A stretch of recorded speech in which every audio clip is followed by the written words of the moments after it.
હિંમતનગરની નગરપાલિકા સ્વચ્છતા બાબતે સમગ્ર ગુજરાતમાં પ્રથમ છે, ત્યારે હવે હિંમતનગર નગરપાલિકા નવું સાહસ કર્યું છે।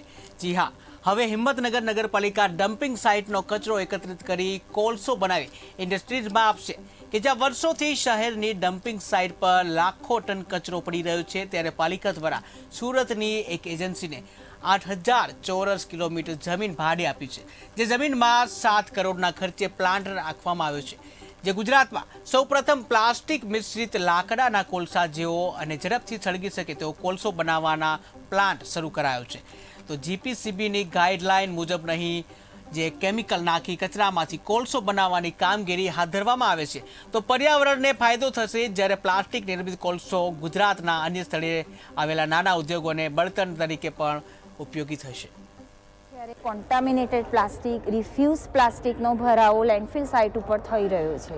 આ એક એવું પ્લાસ્ટિક છે કે જેનું રિસાયકલિંગ થતું નથી અને આપણે એને ભંગારમાં પણ નથી આપી શકતા।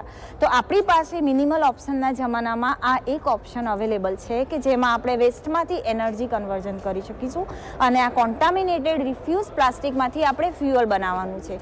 આ જ ટેકનોલોજીને આપણે નામ આપ્યું છે રિફ્યુઝ પ્લાસ્ટિક ડિરાઇવ્ડ ફ્યુઅલ, અને આ ફ્યુઅલનો ઉપયોગ આપણે સિમેન્ટ ક્લીનમાં કે જ્યાં generally petroleum, natural gas, petroleum coke વપરાય છે, એ આપણી ધરતીને બચાવી શકીશું। નગરપાલિકા દ્વારા બીએ પ્રેરણા ક્લીન અર્થ કંપની, જે સુરતની કંપની છે, તેના દ્વારા આ પ્લાન્ટ સ્થાપવામાં આવેલો છે। હિંમતનગર નગરપાલિકાએ એ કંપનીને આ જગ્યા આપેલી છે। એ કંપની દ્વારા લગભગ 7 કરોડ રૂપિયાનું ઇન્વેસ્ટમેન્ટ કરવામાં આવેલું છે। આ કંપની હિંમતનગર નગરપાલિકાની જે ડમ્પિંગ સાઇટ ઉપર લાખો ટન જે કચરો પડી રહેલો છે, તે કચરામાંથી પ્લાસ્ટિક સેગ્રીગેટ કરી અને પ્લાસ્ટિકના ઇન્ડસ્ટ્રીયલ કોલ બનાવશે અને હિંમતનગર નગરપાલિકાને એના દ્વારા દર મહિને 21,000 રૂપિયાની આવક થશે અને આ ડમ્પિંગ સાઇટ ઉપરનો જે કચરો છે એ દૂર થશે। હિંમતનગર શહેર એક સ્વચ્છ શહેર બનશે અને આદરણીય વડાપ્રધાનશ્રીનું જે આહવાન છે કે ભાઈ સ્વચ્છ શહેર અને સ્વચ્છ પર્યાવરણ, તો એ સાકાર થશે।